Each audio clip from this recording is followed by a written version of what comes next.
Turkey की air force ने आज बमबारी करके ईस्टर्न इराक के अंदर कार्रवाई की है और कुल मिला के 9 कुर्दों को हलाक कर दिया है।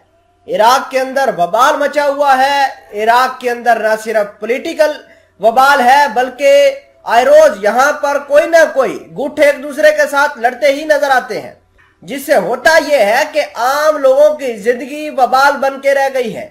पिछले दिनों भी इराक के अंदर ही कार्रवाई करके टर्की ने बहुत सारी मार्केट को हिट किया था और बमबारी के नतीजे में 10 से 15 लोग मारे गए थे।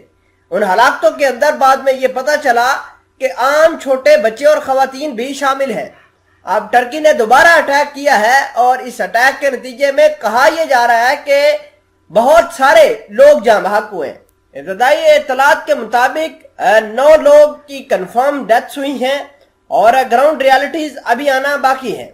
आपको ये बता दें कि इराक के अंदर न सिर्फ कुर्द काम कर रहे हैं बल्कि ईरान के मिलिशियाज भी काम कर रहे हैं। इजराइल की मोसाद भी, अमेरिका भी यहां पर काम करती हुई दिखाई दे रही है।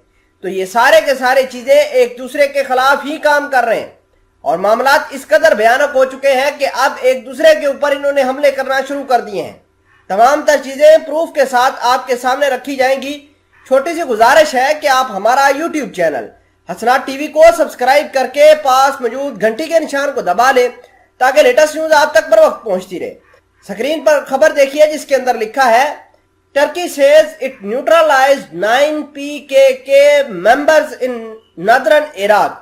देखिए कि ये जो मामला पेश आया है ये जब से ईरान के सदर इब्राहिम रईसी, टर्की के सदर तैयब एर्दोगान और रशियन सदर व्लादिमीर पुतिन जुलाई के महीने में इकट्ठे हुए थे तेहरान के अंदर, तब से ये मामला और ज्यादा भयानक होते हुए नजर आए। खबर तो यह थी कि टर्की, ईरान, रशिया मिलकर अब मिडल ईस्ट को चेंज करेंगे, लेकिन मामलात और ज्यादा बिगड़ते हुए जा रहे हैं। आप देखिए कि ईरान अमेरिका की बेसिस को इराक के अंदर तबाह कर रहा है। इराक के अंदर ही नहीं बल्कि शाम के अंदर भी बर्बादी ला रहा है।